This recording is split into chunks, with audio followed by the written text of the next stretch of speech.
नमस्कार दोस्तों। किर्लोस्कर की मोटर है। इसका हमने पिछले वीडियो में जो है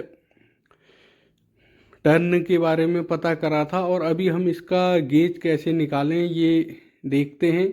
इसके लिए हमें इसमें क्लियर तो नहीं लिखा है, लेकिन इसके लिए हमें वाट, बोल्ट और एम्पियर की ज़रूरत पड़ती है। तो जो इसमें लिखा है स्पष्ट से दिख नहीं रहा है, लेकिन 23 और 27 नंबर से ये मोटर हमारी बनी है और इसी कैसे इसमें गेज हम निकाल सकते हैं वो देखते हैं, कोशिश करते हैं। इसके लिए हमें जो है वाट, मोटर में वाट क्या लिखा है और बोल्ट कितना है और एम्पियर, ये तीन चीज़ें चाहिए। तो शुरू करते हैं। SWG हम निकाल रहे हैं। इसका कैलकुल सिंगल फेस मोटर है ये और 1 HP की हमारी मोटर है। किर्लोस्कर का है ये। इस मोटर में जो वाट लिखा है 750 वाट लिखा है, इसमें जो चिट लगी है, और बोल्ट 220 और एम्पियर 4 एम्पियर लिखा है। एम्पियर हम निकालेंगे इसमें। तो सबसे पहले हम इसमें एम्पियर ही निकालेंगे। मशीन के जो हमारे करंट हैं वो हम वाट अपॉन बोल्ट करके निकाल सकते हैं। 750 वाट की है और 220 बोल्ट हैं, तो इस हिसाब से 3.4 एम्पियर आ रहा है इसका। अब हमें इसका 10% और निकालना है। फील्ड वाइंडिंग की करंट 10% मान लीजिए आप। 10% हम निकालेंगे तो ये हमारा 0.34 एम्पियर आ जाएगा। तो इस हिसाब से कुल करंट हमारा 3.4 प्लस 0.34 3.74 आ जाएगा। हमें 4 एम्पियर दिया है जो बाहर से चिट में दिया है, यानी कि डाटा में।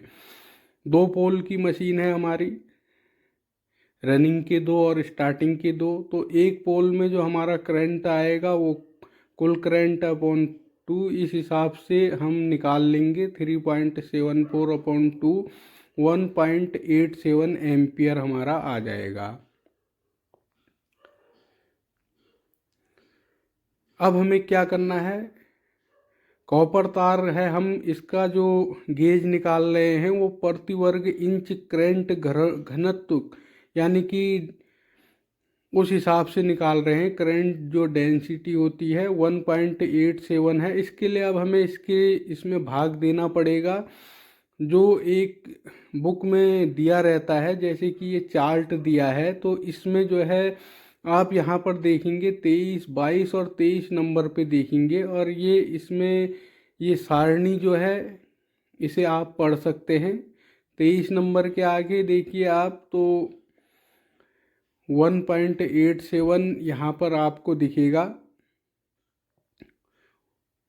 1.7 नहीं दिख के उसके आसपास की संख्या दिखेगी, और ठीक उसके सामने जो 23 नंबर के आगे से लिखा है 0.0004 इससे हमें भाग दे देना है इसे।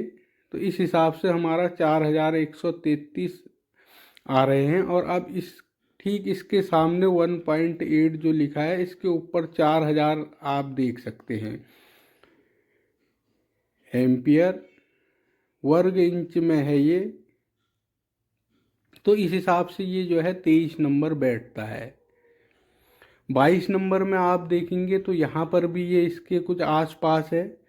तो इसके आगे जो लिखा है इससे हम 1.87 में इसका भाग दे के देखते हैं कि ये 3000 के आसपास आ रहा है या नहीं। तो इससे हमने भाग दिया, जो 0.006158 लिखा है, तो इस हिसाब से 336 आ रहा है, जो कि 3000 के समथिंग है। तो 22 और 23 नंबर से हम इसे कोई भी एक गेज हम ले सकते हैं। तो ये हमारा रनिंग कोयल का जो गेज है वो हमने 23 नंबर ले लिया है। इसी तरह से जब हम स्टार्टिंग कोयल का SWG निकालेंगे तो जो हमारे कुल टर्न होंगे वो AT/A, इसका एक सूत्र है। तो एम्पियर टर्न 80 और A जो हमारा है वो एम्पियर, यानी कि जो 10% हमने निकाला था।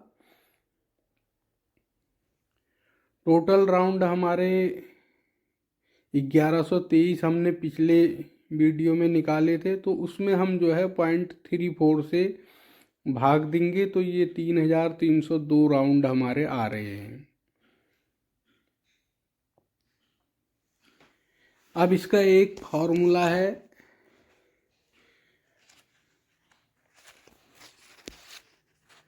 D बराबर 0.00040 हैं ये, और 103 ATL के अपॉन E। इस हिसाब से हम AT जो है हमारा वो एम्पियर टर्न है, और D हमारा तार का व्यास है जो हम निकाल रहे हैं, और E हमारा बोल्ट, और K हमारा कांस्टेंट है, और L हमारा प्रति वर्ग टन औसत लंबाई जो फुट में है। यानी कि एक बार हमारी जो कोयल की एक राउंड घूमा है पूरा, उसे हमने 1 फुट मान लिया है। इस हिसाब से गेज निकालना काफ़ी महाभारत होता है, क्योंकि किताबों में स्पष्ट तौर पर लिखा हुआ नहीं है, जो कि समझ में नहीं आता है। फिर भी एक छोटा सा कोशिश है ये।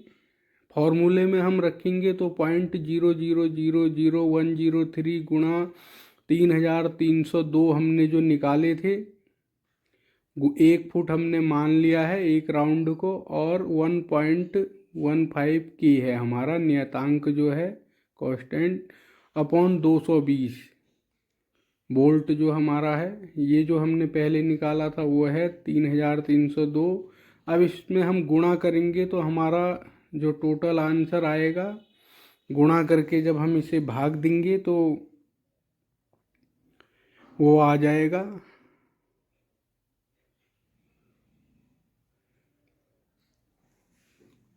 0.000177778 अपॉन, ये हमने क्लियर भाग दे दिया है इसमें 220 का, तब आया है। तो D बराबर हमारा, इसमें से हम कुछ संख्याएं ले लेंगे 0.000177। अब हम इसे यहाँ पर देखेंगे तो ये 28, 27 और 28 के बीच में आपको दिखेगा।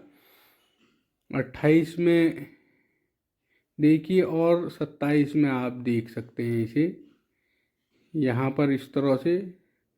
जो पास लगता है उसे आप ले लीजिए।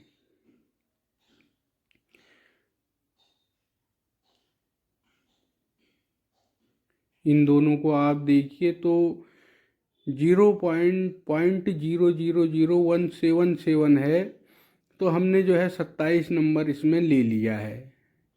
सीधा सा हिसाब यह है, सबसे सरल तरीका यही है कि मोटर काटिए और उसका गेज कीजिए और उसे बना लीजिए जिस हिसाब से वो पहले बनी है। और अगर आपके पास वाइंडिंग की हुई मोटर नहीं आती है तो तब आप इस तरह से फॉर्मूले यूज कीजिए। इनमें विश्वसनीयता है ये हम कह नहीं सकते हैं, फिर भी छोटा सा प्रयास है। Thank you.